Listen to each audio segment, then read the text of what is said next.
Hi all, இன்றைக்கி நம்ம வந்துட்டு ஒரு லாங் அவைட்டட் சத்து மாவு ரெசிபி தான் பார்க்க போகிறோம். இந்த சத்து மாவை வந்து பெரியவங்க குழந்தைங்கன்னு எல்லாருமே சாப்பிடலாம். இதை நான் மெயினாக வந்து நிவினுக்காக தான் ரெடி பண்ணுறேன். ஒரு பேட்ச் நான் வந்து ரெடி பண்ணேன், அப்போ என்னால் ஷூட் பண்ண முடியல. ஒரு வீடியோவில் நான் போட்டிருந்தப்போ ஒருத்தங்க எனக்கு டிஎம்மில் கேட்டாங்க இது எப்படி பண்ணணுன்னு. ஸோ அதனால தான் நான் இந்த வீடியோ போடுறேன். வேணுன்றவங்க இதை நீங்கள் யூஸ் பண்ணிக்கோங்க. ஸோ ஃபஸ்ட்டு வந்து நான் வந்து ராகி எடுத்திருக்கேன். 250 கிராம்ஸ் அளவுக்கு ராகி எடுத்திருக்கேன். முதல்ல ஸ்டவ் ஆன் பண்ணிவிட்டு அந்த கடாய் வந்து மீடியம் ஃப்ளேமில் இருக்கட்டும். அந்த கடாய் வந்து நல்லா சூடாகட்டும். அதே நேரத்தில் ராகி வந்து கரிஞ்சிடக்கூடாது. நல்லா சூடேறுற அளவுக்கு நீங்கள் வறுத்தா போதும். எல்லாத்தையுமே அந்த மாதிரி தான் வறுக்கணும். ஏதாவது ஒன்று வந்து லைட்டாக கரிஞ்சிட்டா கூட உங்களோட மொத்த சத்துமாவோட டேஸ்ட்டே மாறிடும். ஸோ அது மட்டும் கொஞ்சம் பார்த்து கேர்ஃபுல்லாக பண்ணுங்கள். ராகி வந்து கொஞ்சம் லைட் ப்ரௌனாக இருக்கும். அது வந்து கொஞ்சம் டார்க் ப்ரௌன் கலர் அளவுக்கு மாறினதுக்கப்புறம் நீங்கள் வந்து அதை வந்து ஒரு பிளேட்டில் கொட்டிடுங்க. நான் வந்து என்னென்ன யூஸ் பண்ணியிருக்கேன் அப்படிங்கிறத மென்ஷன் பண்ணியிருக்கேன். அது இங்கிலீஷில் என்ன, தமிழில் என்ன, எவ்வளோ கிராம்ஸ் எடுத்திருக்கேன் அப்படிங்கிறதையும் உங்களுக்கு மென்ஷன் பண்ணியிருக்கேன்.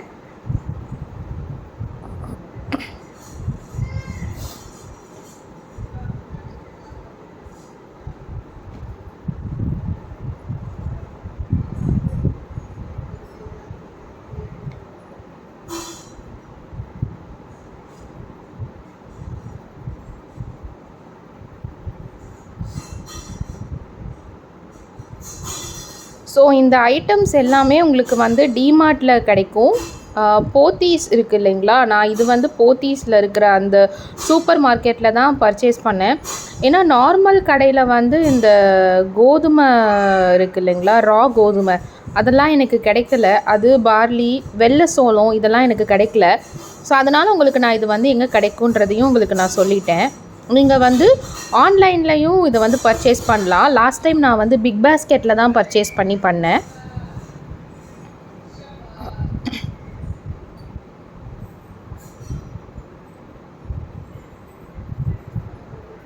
ஸோ நான் எடுத்துருக்கிறது எல்லாமே 250 கிராம்ஸ் பருப்பு வகைகள், அப்புறம் நட்ஸ் எல்லாமே வந்து ஒரு 100 கிராம்ஸ் அந்த ரேஞ்சில் நான் வந்து மெஷர் பண்ணி எடுத்திருக்கேன். நீங்கள் கம்மியான குவான்டிட்டியில் ட்ரை பண்ணோம் அப்படின்னா அப்படியே ஹாஃபாக பண்ணிக்கோங்க. 125 கிராம்ஸ் அண்ட் நட்ஸ் எல்லாமே ஒரு 50 கிராம் அளவுக்கு வர மாதிரி நீங்கள் மெஷர் பண்ணி எடுத்துக்கோங்க. உங்கள்கிட்ட இந்த மாதிரி மெஷரிங் இந்த இது இல்லை, இந்த எக்யூப்மெண்ட் இல்லை அப்படின்னா நீங்கள் வந்து சின்ன உலக்கு இருக்கும் இல்லைங்களா, இல்லைன்னா ஏதாவது ஒரு டம்ளரில் நீங்கள் வந்து மெஷர் பண்ணி எடுத்துக்கலாம்.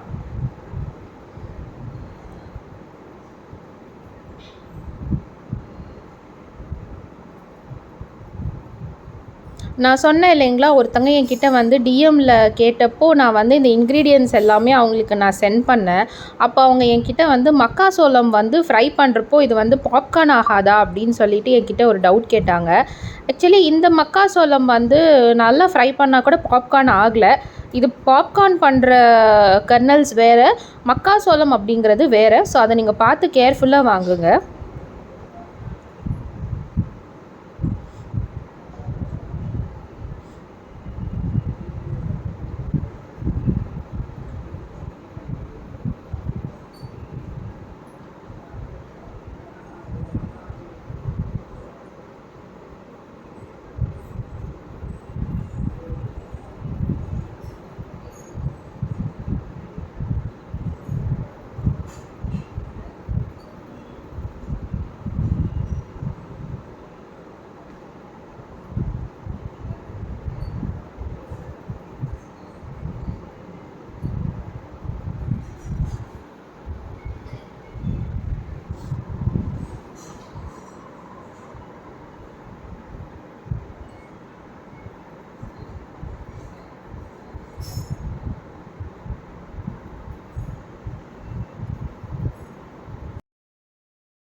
நீங்கள் பொட்டுக்கடலை வந்து வறுத்த பொட்டுக்கடலையாக வாங்குறீங்க, ரோஸ்டட் அப்படின்னு இருக்கும். ஸோ அது வாங்குறீங்க அப்படின்னா நீங்கள் வந்து வறுக்க தேவையில்லை. நான் வாங்கியிருக்கிறது வந்து ரோஸ்ட் பண்ணாத பொட்டுக்கடலை, அதனால நான் வந்து அதை வறுத்து எடுத்துக்கிறேன்.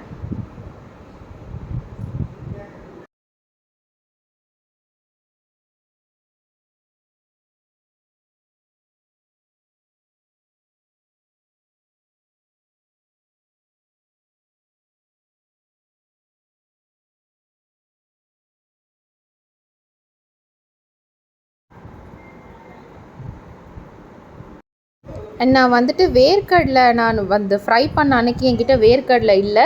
நெக்ஸ்ட் டே நான் வந்து வறுத்த வேர்க்கடலையாகவே வாங்கி அதை நான் 250 கிராம்ஸ் வந்து அதை வந்து நான் ஆட் பண்ணி போட்டுட்டேன். நீங்கள் வந்து வறுக்காத வேர்க்கடலை வாங்குறீங்க அப்படின்னா அதை நீங்கள் கண்டிப்பாக ரோஸ்ட் பண்ணி தான் போடணும்.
இதில் வந்துட்டு நான் ரெட் ரைஸ் மட்டும் முன்னாடியே வறுக்கிறதுக்கு வந்து மிஸ் பண்ணிட்டேன். எனக்கு கடைசியாக தான் ரெட் ரைஸ் கிடச்சிது. ஸோ அதனால் ரெட் ரைஸ் மட்டும் உங்களுக்கு நான் வந்து தனியாக லாஸ்ட்டில் வறுத்துருக்கேன். இதில் இருக்கிற எல்லாமே வந்து கண்டிப்பாக போடணுமா அப்படின்னு கேட்டிங்கன்னா, அதுதான் உங்களுக்கு வந்து ஒரு டேஸ்ட் அண்ட் ஃப்ளேவர் கொடுக்கும். பச்சை பயிர் வந்து ரொம்ப ஹெல்த்தி. பொட்டுக்கடலை வந்து குழந்தைங்களுக்கு நல்லா வெயிட் போடும். கால்சியம் பவர் இருக்குது ராகியில். இந்த மாதிரி ஒன்று ஒன்றுக்கும் ஒரு ஒரு பெனிஃபிட் இருக்குது. ஸோ எல்லாத்தையுமே நீங்கள் போடுறது நல்லது. ஸோ அவ்வளோதான். ஸோ இதுக்கப்புறம் இதை வந்து நீங்கள் ஒரு பாக்ஸில் போட்டு மில்லில் வந்து மெஷினில் கொடுத்து அரைக்க சொல்லுங்கள். கோதுமை மாவு அரைச்சதுக்கப்புறம் அரைக்க சொல்லுங்கள். அவங்க ஏதாவது தூள் அரைச்சதுக்கப்புறம் மிளகாத்தூளோ இல்லை குழம்பு மிளகாத்தூளோ அரைச்சதுக்கப்புறம் அரைச்சாங்கன்னா சாப்பிட முடியாது. ஸோ கோதுமை அந்த மாதிரி ஏதாவது அரைச்சதுக்கப்புறம் இதை அரைச்சி வாங்கிட்டு வந்துக்கோங்க. இதை நீங்கள் வந்து பாலில் கலந்து சாப்பிட்லாம், இல்லை லட்டு மாதிரி பண்ணி சாப்பிட்லாம், களி கிண்டி சாப்பிட்லாம். எல்லாத்துக்குமே இது ரொம்ப சூப்பராக இருக்கும்.